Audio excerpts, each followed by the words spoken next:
salaamay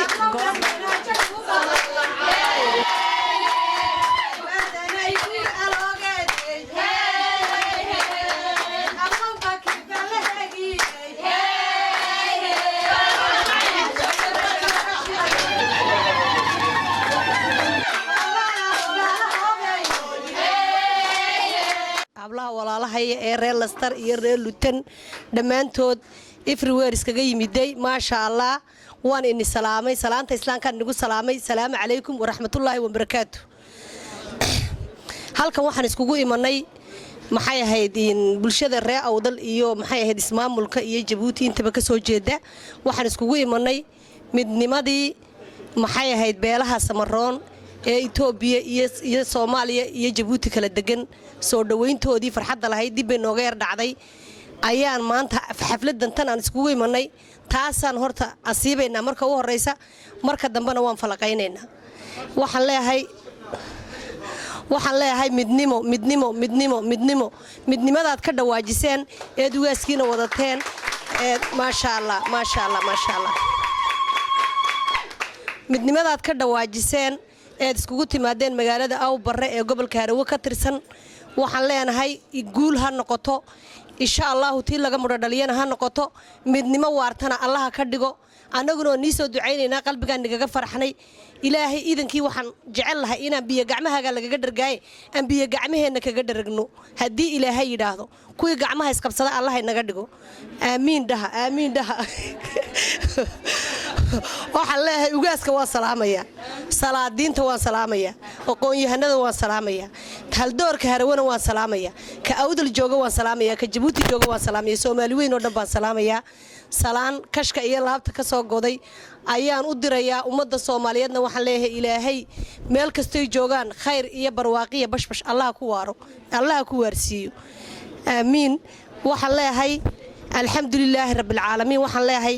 walaalahayga halka iskugu yimid ee ku bahoobay ee wiil iyo gabadh balaha maalintii maalin aad u farxad badan bay ahayd oo runtii anaguna attention kayaga dhan aan siinayni maxay ahayd TV-yada iyo maxay ahayd internetada aan siinayni maalin aad u farxad badan bay ahayd marka waxaan leeyahay farxadaasi ha muddo dhasho oo ha noqoto tii badda lagu furayay tii airportka lagu furayay tii dariiqyada lagu sameynayay ilaahay ha ka dhigo ma igu raacsantihiin inaan wax qabanno ma igu raacsantihiin inaan dhulkeena dhisano ma igu raacsantihiin oo beeraheena qodanno marka waxaan leeyahay ma sha Allah tabaarig waxaan leeyahay arinta maanta ka socoto gobolka Awdal ee dhalinyarada la xidhxidhay aad iyo aad baan uga xumahay annaga oo dhan baa ka xun waxaan leenahay nabadgelyadu waa wax fiican waa wax qaaliya beelaha walaalaha wada deganina siyaasiyiinta ayaa wax qaribaya way isjecelyiin runta marka loo dhabagalo cidna cid dib kuma hayso midda labaad waxa weeyaan ciyaalkaasi may mudaharaadaynin dhul may jajabinaynin dariiq may shiidaynin tukaan may jajabinaynin xasuus bay sameynayeen intay meel joogsadeen waad aragtaan dadka cadaanka markuu qof ka dhinto ilaa iyo long time faraawil baa la dul dhigaa meeshu ku dhintay taasay sameynayeen midda labaad waxa weeyaan beelaha Gadabursi waxa ka khaldan inay dadkooga xusaan 7 sano waxa laga soo wareegay inaan imika arinta dib u bilowno weeyaan oo taala dhigno ma igu raacsantihiin meel kasto joogna inaan waxa dib looga noqon ma igu raacsantihiin oo ciyaalka isku ag taagno oo dhalinyarteena isku ag taagno oo raggeena isku ag taagno oo gabdhaheena isku ag taagno ma igu raacsantihiin ma sha Allah tabarak ha samaato hal la helo waxaan leeyahay dhimashadu waxay ka dhacday ilaa deegaanka ismaamulka meel kastuu ku yaalo haday la faciisa tahay haday dhar wanaajo tahay haday sheed dheer tahay haday hagu tahay haday tag wajaala tahay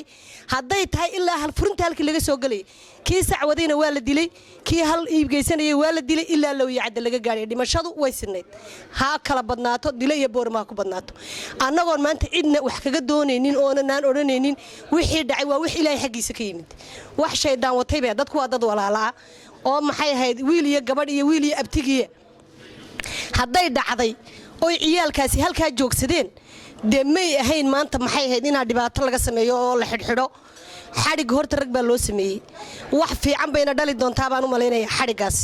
anigu Safiya Ali Kirir hadaan hay waxaan qaban qaabinaya maxay ahayd 20 February inaan waxa la waxa islaanay israacano anagu taalooyinka sameeyno hadii ay dhalinyartu ku socon waayaan midda labaad waxaan leeyahay ragga salaadiinta iyo ugaaskayaga ee iswada huwan meel kastoo degan yihiin ina arinta laga damqado weeyaan ciyaal meel iska joogay oo dadkoogii xusayay oo dadkoogii maxay ka tiirayoonayay oo annaga qof walba qof baa kaga jiray qof walbina qofkiisa waxa xasuusanaya sida iyagu marka ragga dawladda maamulay ay dadkooga u soo saaraan ba dadkana loo soo saaraya foreefana waa la soo saari doona wax laga noqonaya ma maanta sida u dhacday bay u taagnaanaysaa hadii Ilaahay yiraahdo ka agtiba laga wadaadhay waxa weeyaan sheekadaasi waligeed way socon doontaa annagoonan shicibka waxba naga ma dhaxeeyaan annaga shicibka ka Hargeysa degan iyo ka Jabuuti degan cidna waxba naga ma dhaxeeyaan laakiin ragga dawladda ku jira ee meel kastoo ay joogaan maxay ahayd haday maamulka joogaan iyo haday joogaan maxay ahayd xagga Soomaalida iyo xagga Jabuuti ba haday joogaan nin siyaasi ah dadka kala qaybinaya nin siyaasi ah ayaa dadka kala qaybinaya laakiin dadku waa walaalo waa wiil iyo abtigi cidna cid iskuma hayso qof walba wuxuu doonayaa inuu noolaado nolol raadsado dadka aan ka soo jeednina waa dadka Soomaali ugu nabad jecel runta marka la isku sheego ugu nabad jecel ma igu raacsantiita inaan ugu nabad jecelahay dadka oo dhulkan ku noolahay deganaansho iyo xasilooni iyo nabad ka muuqato oo aan qofna dureyneen oo qofna dhibaato u geysaneen aad iyo aad baan uga xunahay nimanka ku jira dawladda Soomaaliland leeyahay ku jira ee ka soo jeeda reerahaasi hadalladan ay ku kala qaybinayaan dadka waa inay joojiyaan ولا كو وسيرة ولا كو مايرة ولا كو مدحوينة كحجانة ما أقولين دتك يجين لك على قيبيو دتك يجوا واحد جعله هنا من نمسك وجدوا بنادان من نما وحكو قبصدان أي تلذذ من نما كو جاران جارك هاي لد جينا شرف يوم من نما كل دجنادان قيبت إثيوبيا دجنا وحلاها قبل كهرة والله يراده اسمه ملك الصومالي ده كيال ترى هذا والله بركة وجب بدن بانقون إيه كل حاجة محيط قال هذا وجوه الرئيسة هنا هالك قبل كلا جب حيان آديات بانو تاجر سنة ما يقول رعسنتين ما يقول رعسنتين marka waxaan anigu leeyahay hadalka ma sii badinayo gabadha walaashay baan u dhiibaya dumar kala badanina way iga dambeeyaan Axmed Wiil Sheekh Umar Good oo isaguna noo yimid doon soo casuumadeenina uu hadli doona marka anigu waxaan leeyahay hadaan Safiya Cali Kariirahay arinta dib ha looga noqdo aad iyo aad waxaan leeyahay nimanka salaadiinta laba nin baa hadlay ragga kale oo dhani hadii maanta israaciinu ay run tahay oo israacdeen oo gacmaha haysatiin nin kasto suldaan oo dadka matalay inuu hadla weeyaan anagu taas aan nagu gubaabinayna waxaan leenahay ha samaato ha la helo ilaahay idankiisa waxaan idhaahdaa allow badda saylaciyatii lugaya ku taal diyaarada guuxaya doonyaha ku xidhan batroolka la qodayo oo wada baraarsannahay barafkan han ka haajiroon beelihii fadhiyo bahdeydii alla jooga baan soo baraaruga taas anaga nagu jirta markasta anaga taas nagu jirta haweenka reer awdal hadal baan u sheegayaa inaan iskargarsanaan guuleeyeen bariya hamiga kor u qaadno oo soo hantina dalkeena kala daatay dugsi baan u noqon lahayn barbaartan oo aysan bangiyaan u furi lahayn ma ciishooneena cadar baan ku dhaqan lahayn marka caashaan mikrofoonka ku soo dhaweynayaa ugaaskana in yaro buraanburahoonan isagana badnayn baan ayaan u sheegayaa waxaan leeyahay ugaaska la doortay waa ugaasyadii ilaa la faciisa leer baa lagaaga shidi ilaa har qabooba hilibka lagu jari ilaa kooriya libaafi lug baad ku mari buurtiisii moodi oo doogu simayahow dixdii xalay maalo oo xiisa loo dago suuqii boono xariirtii la seeriyo ugaas bilana oo bisinka lagu haya السلام عليكم ورحمة الله وبركاته وأنا سلامي قبلها ولا لها قالقة شرفت بدن له آد بني سلامي لما أنتين waxaan ugu salaamay mar labaad salaanta islaamka assalaamu calaykum waraxmat ullaahi wabarakaatuh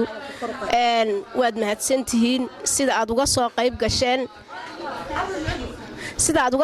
gasheen waad mahadsantihiin eed noo soo ajiibteen gaar ahaan reer Lutun aad baan idinkana inaga mahadnaqanaa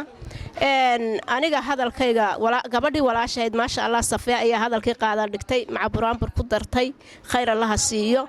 aniga laakiin wax yar baan oranayaa maasha Allah oo ah maanta waxaan taageersanahay oo u qabanay xafladani samaroonka israacay maasha Allah ugaasyada iyo maaragta salaad ku kow yahay suldaan ugaasku ka kow yahay annaka maaragta ayaan aad u taageersanahay israacaas aan u qabanay xafladani salaadintii israacday lagu qabtay harawo أو برا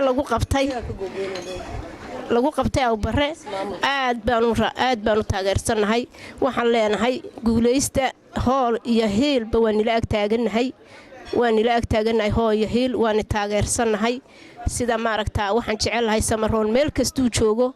inuu isku duubnaado gacmo wadajir bay wax ku qabsadaan idinkoo isku duuban inood had iyo jeer wixiina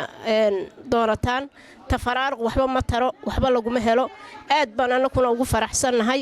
sida aad maaragtaa ay isku raacdeen waan lagu faraxsannahay waani ag taagannahay aad iyo aad baan ii taageersannahay haddaan nahay gabdhaha lastar ku nool insha allah wiilasha la xidhana waxaa ka hadashay gabadha walaasha iyagana aad baan uga xunnahay bismillaahi raxmaan raxiim allahumma salli calaa maxamed waxaan halkan ka hadlaynaa insha allah annagoo ah gabdhihii bahweynta Samaroon ee reer Lastar annagoo ah oo gabdho walaalahayo kale oo iyaguna gabdhaha Samaroon oo lutu nooga yimiday ay nagu jiraan insha allah wadajir maanta halkan waxaan u nimidnay inaan ka hadalno wixii danaha yaga insha allah hadduu Ilaahay yiraaho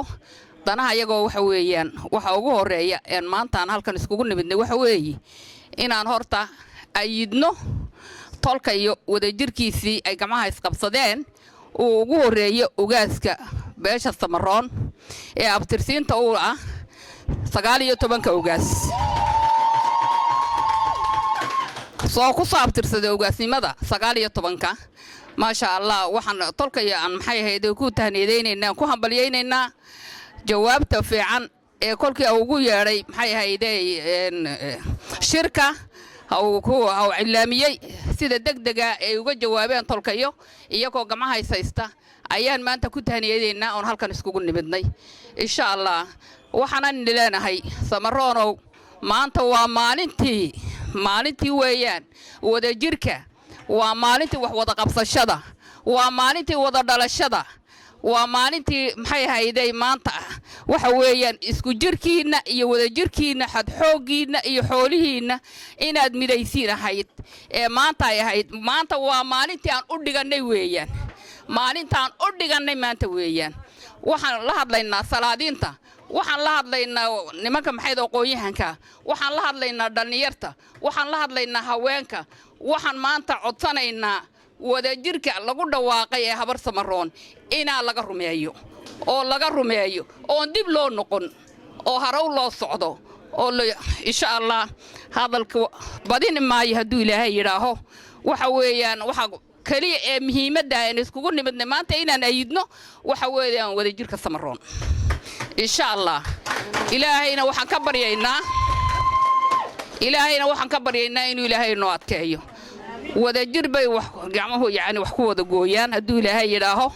waxa weeyaan wadajir hadii la waayo tafaraaraqa inagu dhacay waad arkaysiin dal iyo dibad hadii aan joogno tafaraaraqa inagu dhacay wadankii inaga dhacay meel kasta oo maanta aw Samaroon degan yahay waad arkaysiin qof kasto aqaliliba u jeeda tafaraaraqa maanta inagu jira taasna maxaa u sababa waa kala qoqobka laynoo kala abtiriyay inakoo oday kaliina wada dhalay waan ka xumahay laakiin insha Allah waxaan Ilaahay baryaynaa inaan imika ka soo kabanno arintii afku dhiiglaha inaga dhashay baan aad uga hadlayaa anigu afku dhiiglaha inaga dhashay ee maanta kolka la yiraahdo Samaroon meel buu laba nin wada joogeen doonaya inuu kala kaxeeyo waxaan oran lahaa ninkaasi ku kula dhashay ma yuuna ku abtirinin yuuna odaya ku sheegin waxa weeyaan odayada Samaroon waa oday kaliya hata laba male saddexdan dhadhaar ee la inagu kala qaybiyay waxa tiin 100 dhadhaar saddexdan dhadhaar hala tuuro leeyahay wadajirka ayaanu ayiday insha Allah taayada halkaasan ka baxaya waxa kale jirta arin jadiida oo de markii hore bay iska jiri jirtay laakiin hadda yaani arrimaha maanta nagubay ku jirta weeyaan waxa weeyi inamada maanta iyo gabdhaba ku xidhan magaalada Boorama ee gurigoogiya ee aabayaalkood lagu qalay halkaas ee yiri waan u faataxaynaynaa ee lagu xidhxidhay waxaan leenahay annagu uma haysanaysa qarintaas waxaan u haysanaa Gadabuursi dhexdiisa ciyaalkaas la yiri aabayaalkiin ma xasuusan kartiin qaar baa caloosha ku jiray maalintii aabahood la dilay qaar baa dhabta lagu hayay qaar baa hooyadood ku waayay oo tii dhabta ku haysay naaskeega ay shaqaysa horteeda lagu gowracay marka waxaan leenahay ubadkaana faraha laga qaado inta ka dambaysin ha isku tashato dhalinyarto dhalinyaro isku tashada waxba la qarin maayo waxaan kale halkan ka hambalyeynaya dhalinyarta social media ku jirtay Gadabuursi iyaan halkan ka hambalyeynaya rag iyo dumarba waxaan in ilaahay halkankiina halka ka wada annagu cidna duulimaad kuma lihin laakiin waxa la qarinay ma jirto halka halkankiina ka wada Gadabuursi guul baan leeyahay anigu insha Allah Gadabuursi guul baan leeyahay Gadabuursi guul halkaas iyaan ku gabagabeynaya assalaamu calaykum wa rahmatullaahi wa barakaatuh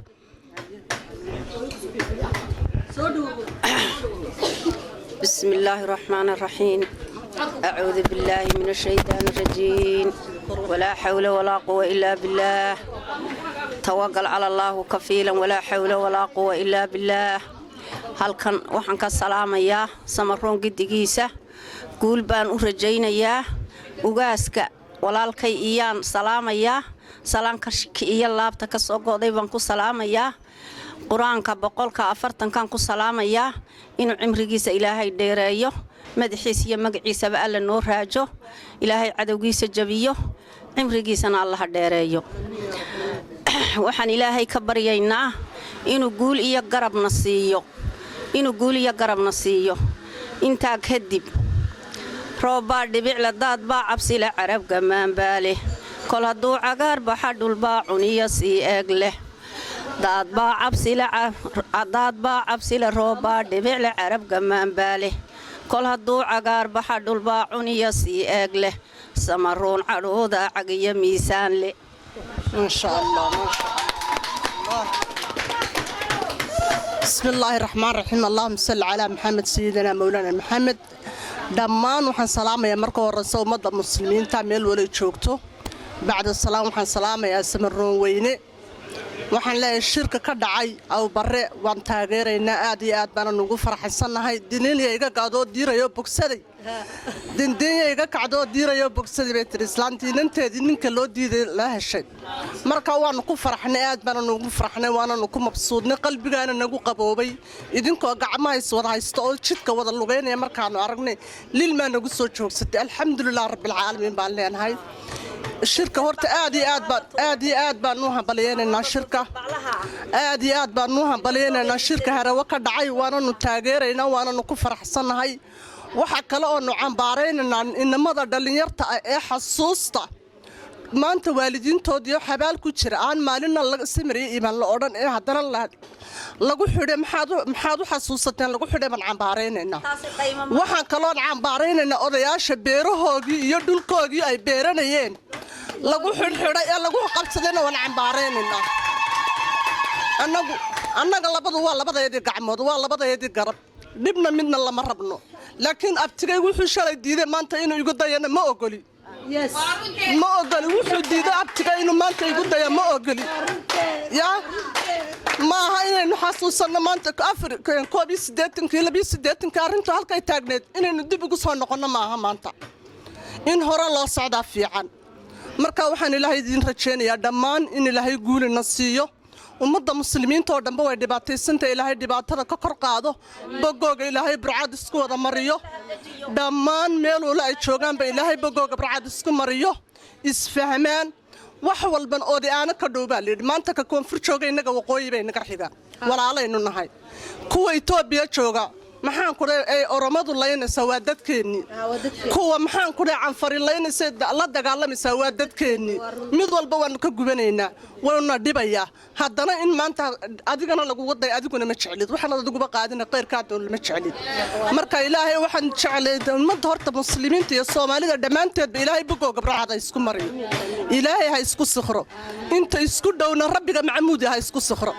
inta isku dhowan kala maarmeen inagu horta khaasatan dumar baynu dumarkuna xaduud ma laha meel walba waynu ku jirnaa inankeenniyeenan inaabtigeenniyeenanteennii baa ku jirta ilaahay bogooga bracada isku mariyo ilaahay ha isku sikhro shirkana waxaan leenahay hambaliyo salaamu calaykum waa Safiya Cali Kariir oo mar labaad ku soo noqotay because waxa weeyaan hadalka marmar buu kugu soo maaxdaa moogta hadalkii baa yar igu soo maaxatay waxa weeyaan maalin dhaweed waxaan ka arkayay gubankan hoose xeebahan awdal ku yaala waxaan arkayay dad dagaalamayo qoriyaan sito waan dagaalamaynaale waxa loo dagaalamayana maba garanayaba waayo biixi markuu soo baxayay wuxuu dadka ugu doorashada uu kaga qayb galay dhulka dadka ka dooranayay inaa dhulkaanan Itoobiya khudrad laga keeni doonin oo maxay ahayd ilaa lawiyacada ilaa halka ay maxay ahayd ceeriga iyo laascaanoodka ku taalo khudrad laga beeri doono tiina may dhicin dadkii beeraha samaysay baa la wada raafay oo la xidhay oo xoolihiina tsunamidii ka dhamaysay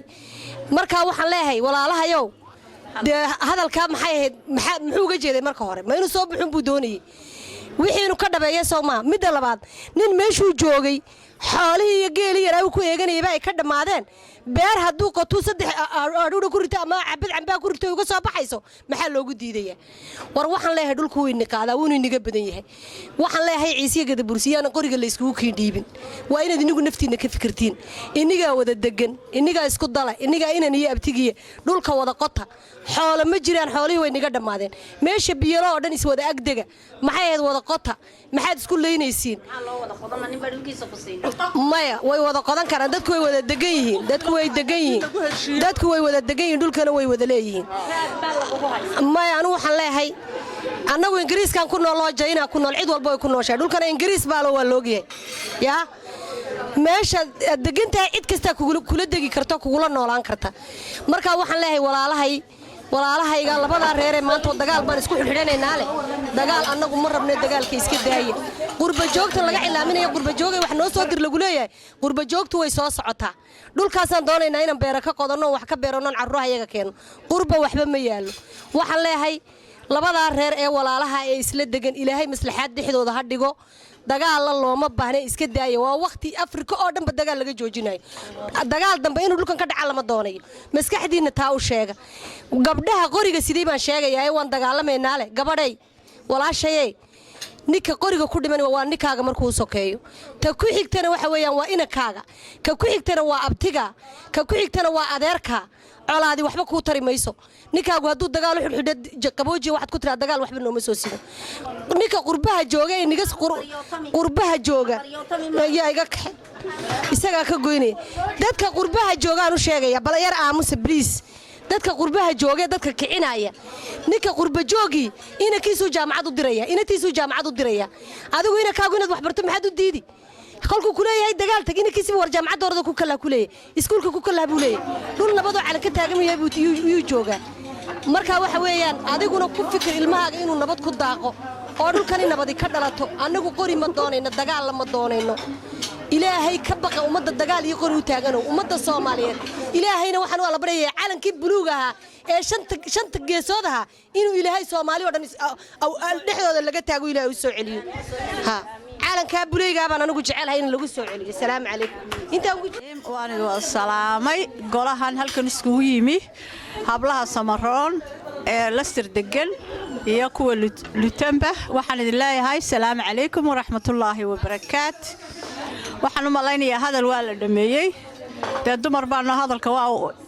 iska daba qaadanaynaa insha Allah raallina laga ahaado anu hal su'aal baan halkan mikrofoonka ka oran lahaa insha Allah taas oo ah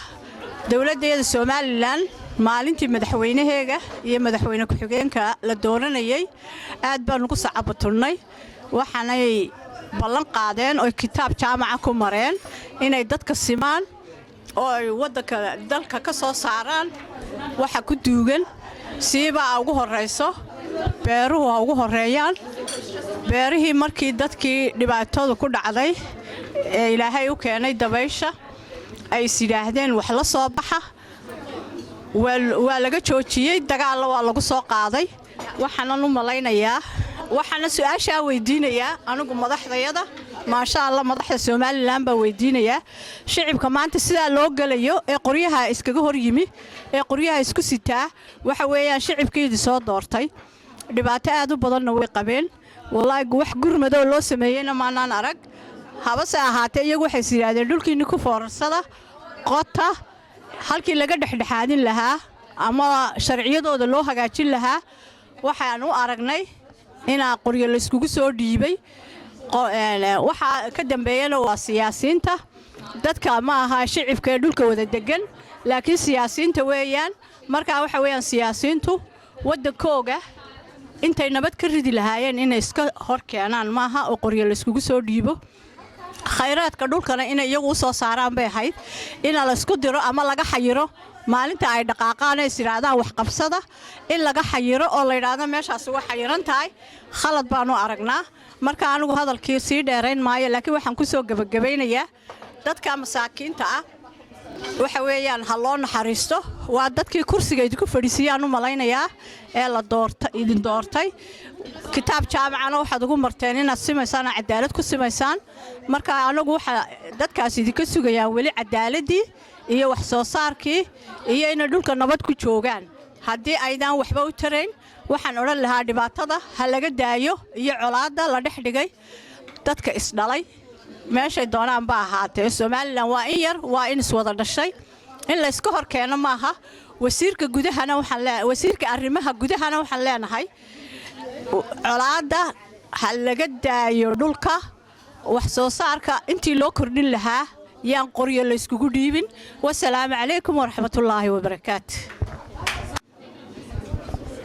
السلام عليكم ورحمة الله وبركاته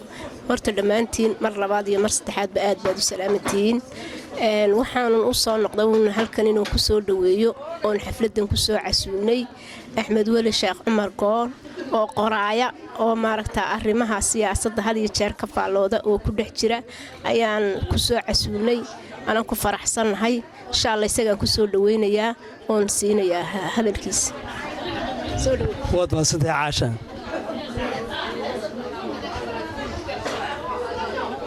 بسم الله الرحمن الرحيم runtii waan ku faraxsanahay in haweenweynaha ree awdal oo caawa xaflad halkan ku qabsaday magaalada Leicester oo ku taala dalka Ingiriiska gobolka Leicestershire inay igu casuumaan inaan waxoogaa aniguna ra'yigayga ka dhiibto ururkoodan oo ay igu sheegeen inay taageerayaan oday dhaqameedka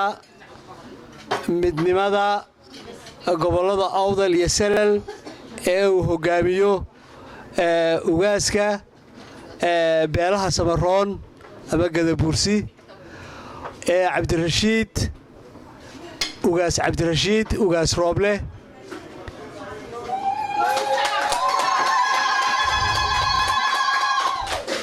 runtii waa qowmiyad midnimadooda ay muujinayso hoggaanka keliya ay leeyihiin oo aan maanta lagu kala weecsanayn waxaad mooddaa baryahan in gobolka shaqaaqooyin yaryar ay ka jiraan laakiinse iyaguna way iska dhammaan doonaan haddii aan la yidhaa waayo gobolka culays weyn ayuu ku leeyahay deegaanka uu ku dhex yaallo hadday tahay Ethiopia iyo hadday tahay Somaliland iyo hadday tahay Djibouti intaba runtii dadkan aan arkaya waa dad midaysan waxa fadhiya haween fara badan oo da'yar oo hooyooyina oo iyo wixii ka sarreeyaba da'yarta oo halkan aad ugu far badan oo arkaya waa scholars dhammaantood sida badan ka soo baxay jaamacado professionals kala gadisanna sita oo runtii mustaqbalka noqon doona kuwa hagi doona ummadweyntan maanta halkan ay u fadhiyaan run ahaantii ku dheeraan maayo waxaan uga mahad celinayaa dumarku casuumadda ay ii soo fidiyeen ee yidhaahdeen nagala qaybgal waanan ku faraxsanahay waanan ku hambalyaynayaa xafladdan iyo xaflado kale oo badan inay qabsadaanna waan u rajaynayaa hadday tahay reer London iyo hadday tahay reer Birmingham iyo hadday tahay reer Sheffield iyo hadday tahay reer Leicester iyo Bedfordshire oo aan ka imid imiga anigu isku tag wuxuu abuuraa midnimaduna waxay abuurtaa xoog adduunkuna maanta hore u socdaa waxaynu arkaynaa in haddii alla ku sama ogol yahay adduunkii uu maanta shidanayo iftiinkii cadceedda oo laga gudbay qabyaalad oo laga gudbay cadaalad darri oo laga gudbay innaguna halka haddaynu soomaalinahay maanta meesha aynu maraynaa waa meeshii ugu hoosaysay laakiinse communitigan caawa dhex joogaa wuxuu taagan yahay albaabkii laga soo geliyey horumarka oo ay ugu horrayso midnimo oo ay ugu horrayso inay hoggaan mida wada taageeraan farriinta ay halkan ka gudbinayaanna waxa weeyaan inaanay dadka reer awdal noqon dad qaybsama inaanay noqon dad dhallinyartooda la qaybiyo reerreer loo qaybiyo inaan lagu caburin siyaasadda ay dabacsan yihiin ay rabaan ee ah horumar iyo cadaalad wixii intaa dhaafsani waxa weeyaan wax aan loo baahnayn maamulayaasha somalilan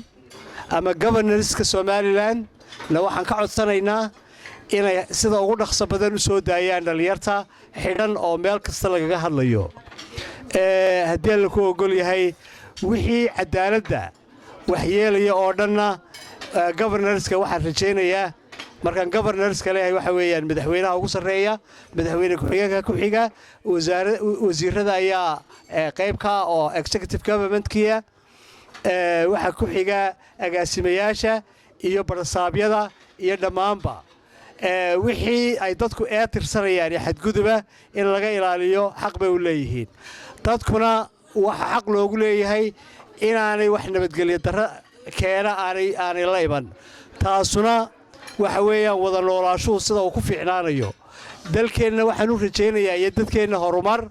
walaaltinimo iyo isjacayl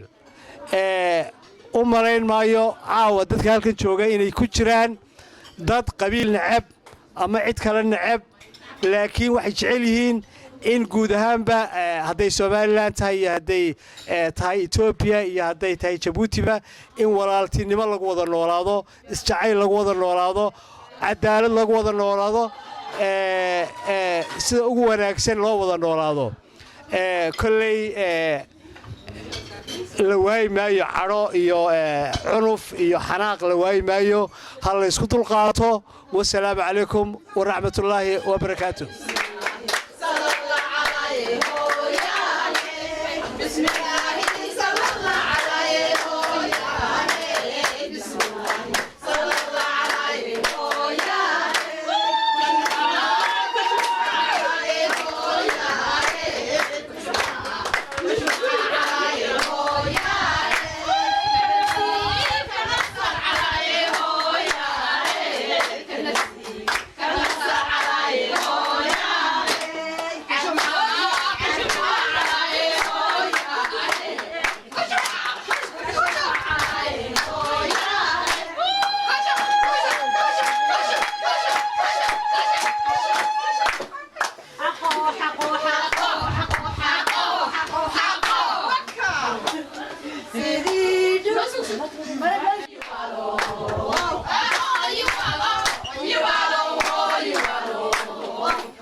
Yeah.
salaamu calaykum waraxmatullaahi waxaan salaamayaa ummadda soomaaliyeed meel kasta oo joogto xafladdan oo aad u qurux badnayd oo caasho iyo safiya soo qabanqaabiyeen iyo asxaabta soo qabanqaabisayba waan salaamayaa si wanaagsan bay u dhammaatay dardaaranna iyagaa dhammeeyey anigu waloonan makarafoonnada annaan isku fiicnayn waxaan leeyahay hambalyo hambalyo hambalyo hambalyo hambalyo ugaaskaan hambalyaynayaa hambalyo waan hambalyaynayaa salaamu calaykum waraxmatullaahi wabarakaatu bismillaahi raxmaani raxiim magacayga waa faa'isa saxardiid oo aadan waxaan ka soo jeedaa dadka halkan caawa isugu yimid alxamdulilah caawa xafladda sidaan rabna bay inoogu dhacday waanan faxaraxsanahay waxaan halkan ka hambalyaynayaa suldaanka iyaga hambalyo suldaan ilaahay ha kula qabto guul baan kuu rajaynayaa asalaamu calaykum waraxmatullahi wabarakaatu bismillaahi raxmaani raxiim magacay waa guddoon cabdilaahi habbanee maanta xafladaanan lastar u nimidnay aan ku taageerayno ugaaskayaga ugaas cabdirashiid ugaas doodi ha jiro ha joogo iyaan maanta u hambalyaynaynaa shucuurteedu xoog buu kacsantahay waan ku faraxsannahay nigaa ilaahay ugaaskayga ha noo daayo meel kastay joogaana tolka allaha xafido salaamu calaykum maasha allah anigoo fawsiyo cumar axmeda caawa shucuurtaygu way kacsan tahay maasha allah xalfad baan imiday xalka waxaan ka salaamayaa oon nasiib u helay inaan ugaaskaygii ugaas cabdirashiid ka soo salaamo السلام عليكم بسم الله الرحمن الرحيم أعوذ بالله من الشيطان الرجيم أنا شكري أحمد بسية وحن كاي مداي لاستر هل كان حفلة وحن مدناي لوتن بان كاي مداي حفلة وجاسكي لجو على مسار يو على مسار كي كده إثيوبيا جيجا أيابان ونقول نكون بلياننا مركا لاستر بان كاي مداي سمرون كا أسكتوا بنادو هاجرو هاجوجو السلام عليكم ورحمة الله وبركاته فرحسية حفلة ما أنت كده على لاستر الشركة أوبرا لجها waan salaamay dadkiina assalaamu calaykum waxaad ku soo dhawaataan shirka maanta xafladda maanta ka dhacday Leicester ee gadabursigeenu lahaa soo noolaada isku tiirsanaada welcome waxaanu ku faraxsanahay xafladii ka dhacday Leicester iyo shirkii ku dhacay Awbare assalaamu calaykum wa salaamantii assalaamu calaykum magacay waa Yasmiin Cabdi Weerax inta waxa waxaan baliyanayaa ugaas Cabdirashiid ugaas Roble xafladda waxaan ugu dhacday Leicester marka alxamdulillah assalaamu calaykum waraxmatullaahi wabarakaatu anigoo Shamis Aadan Xasana oo ka soo jeeda jaaliyadda reer Leicester oo Rasha Xasan Nuuriya waxaan ka salaamayaa ugaaska hadiyadu tiriyay ma sha Allah uu ku soo qayb galay oo u ciyaamiyay beesha samaroon shirkii aad iyo aad baan ugu faraxsanahay hambalyaan leeyahay raaw barana sidii u soo joogeen gurigayaankooga hay u soo qayb galeen sidii buurihii magaranaysahay cagta iyo lugtaba soo dareen aad iyo aad baan ugu mahadsantihiin aad iyo aad baan wanaagsanahay anigoo ah reer Sheekh Xasan Nuuriye aad iyo aad baan ugu mahadsanyahay raaw bare aad iyo aad baan ugu mahadiyaa aad iyo aad baan ugu mahadiyaa reer Awbare aad iyo aad waxa ku aasan sheekhyadii Sheekh Xasan Nuuriye ku aasan waxa ku aasan oo kale sheekhi beledka aad iyo aad baan u mahadiyaa ma sha Allah reer Awbare oo dhan guul baan leeyahay ma sha Allah waa kan asxaabtaydina waa kuwan halkan soo jooga barnaamijkana bari waxaan ku dhaweynayaa malyoon السلام عليكم ورحمة الله وبركاته ومليون عبد ويرح هالكان كسلام سوقاسك عبد الرشيد دوديها رير لستر ما شاء الله هالكان كهم بلياننا إيدان كوجو ماي meel kastay ku nool yihiin qurba joogta dhalinyarta ee wiilasha ee hadla aad iyo aad baan u soo dhaweynayaa codkaaga lagu ciil baxaa afkaagana waa lagu ciil baxaa dhulku inagu sugayaa nin la sugayo maxaad sugi anagu salaam dadka waaweyn baan hadda ka dibnaay laakiin maanta inaga dhulka u taagan wiil iyo gabadhba qurba joogta beelaha gadabursi waxaan leeyahay isku tashada inaan airport iyo badda sameysano waan salaamayaa hambaliyo waxaan salaamaynaa ugaaska iyo shirka odayada ku qabtay Awbare ayaan salaamaynaa iyo maxay ahayd hal doorka harawana salaan aad iyo aad u qaalisan baan u dirayaa wassalaamu calaykum waraxmatullaahi wabarakaatu anigoo Madiina qaalibo mar labaad ku soo noqday halkan mar labaad waxaan ka hambalyaynayaa iyo mar saddexaad iyo mar afraadba ugaaskayaga ugaas Cabdirashiid ugaas Roble ugaas Doodi ugaas Ciise ee abtirsiinta badan ugaasyada u leh ayaan ka hambalyaynayaa ugu horeyn waxaan ka hambalyaynayaa kale samaroon dhammaantiisa meel kastoo joogaanba dibad iyo gudo salaadiinta waxgaradka maxay ahaydee brofeseeradayada caadiga iyo dhallinyarta iyo dumarkaba iyo Soomaali oo dhanba insha Allah guuleystaan ilaahay garabkana isqabsadaan ilaahay wadajirkiinaasina ha hagaagaan ilaahay insha Allah ilaahay idankiisa waxaan ilaahay ka rajaynaynaa inagoo gacmaha haysta oo hadalkaad maanta tiraadeen ka rumeeyay inaan in aragno iyaan insha Allah iyaan ku farxaynaa oo kuuna faraxsanahay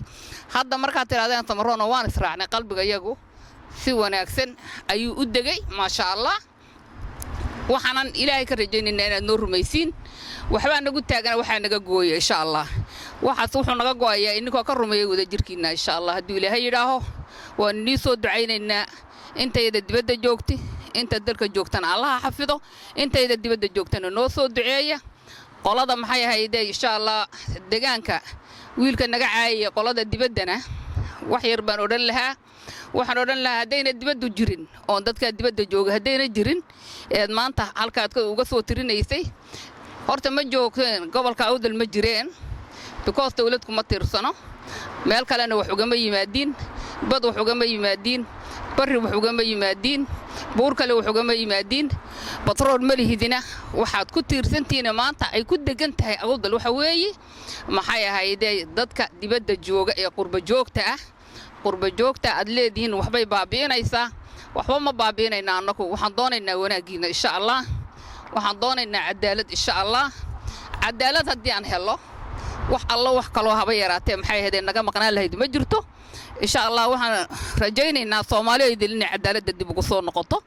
iyaan rajaynaynaa Ilaahay idankiisa waxaan rajaynaynaa insha Allah wiilasha xidhan waan ku celcelinayaa markasta wiilasha xidhan ee abayaalkood iyo hooyooyinkood iyo ehligoodii ka daba ooyaya inaana afka la qabanin waxa weeyaan Soomaalidu waxay ku maahmaahdaa ninaan ku xidhinayuna ku furin warshalana abaha dilay maantana ma hadli kartid waxa ku xigta inuu aarsado inankaas iyo ku xigta arinta waxaan leeyahay inaan halka la gaarsiin inuu aarsado oo hadhow kolkoo halka ka yimaado qori qaato ku aarsado yaan la gaarsiinin ee intuu ooyayo waabi u faataxaynayo arimadan ha lagu soo dabaalo nabadaan leeyahay anu insha Allah dadkana yaanan afka la qabanin baan leeyahay insha Allah cadaaladana ha lagu soo noqdo samaroon oo dhan saasaan ku salaamaya insha Allah guuleysta gamcuhu wadajir wax ku qabsadaan insha Allah waxaan ilaahay inii rajaynayaa wadajir jooga oo taama insha Allah oonad ka been sheegin dhowr goor baad shirtaan shirkiinii waxba kama soo bixin shirka awgaasku maanta inagu daadahaynay waxaan rajaynayaa kii aad ku guuleysatay inuu samaroon isku raaco ilaahay idankiisa assalaamu calaykum waraxmatullah waan salaamay aad baan salaamay halka waxaan u nimidnay xafladii samaroon ee maaragtay ka kow yahay ugaasku ma sha Allah aad baan ugu faraxsanahay si fiican way noogu dhacday bismillaahir rahmaanir rahiim xafladan caawa la igu soo casuumay waxa qabsaday dumarka reer Awdal ee degan magaalada Leicester ee gobolka Leicestershire ee dalka Ingiriiska xafladuna waxay ahayd xaflad taageero ah oo ay ku taageerayeen hogaankooda dhaqan iyo shirarka ay ku qabsadeen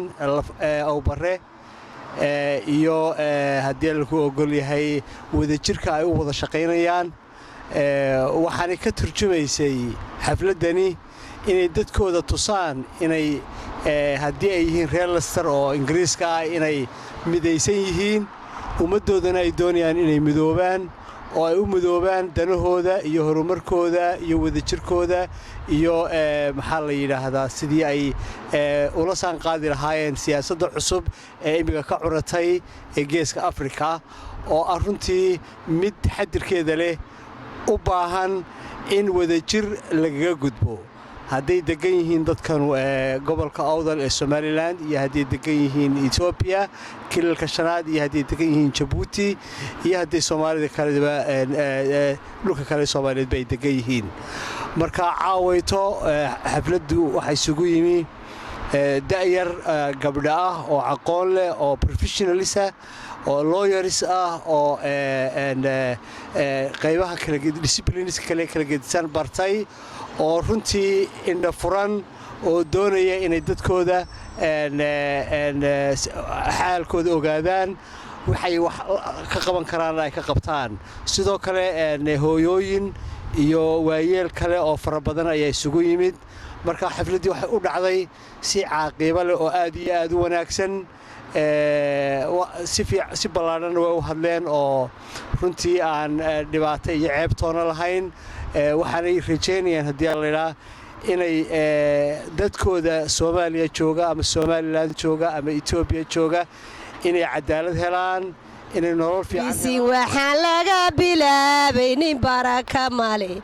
bisi waxaan laga bilaabay nin baraka male bir weeyaan oo islahaan ku badbaadiya ee waanu baranay allow balada naga xijaab cilmi la baranayoon caafimaad lahayn cilmi la baranayoon caawimaad lahayn barafasor naga cararayo baadi kala ku maqan barbartaan baashirayno bogaadinayn oo caadilkaan barinay rabbow cududayada midee hablaha samaroonku waa samay xaraar ku taal hablaha samaroonku waa samay xaraar ku taal ama la soo haybsay ama noo hayay la yidhi nimankan cilmigiyo culunta caadilu yasiray nimankan cilmigiyo culunta caadilu yasiray nabadda daadihiye diiday qoriga yidhi ayaa adalaya saagagu yahay adiga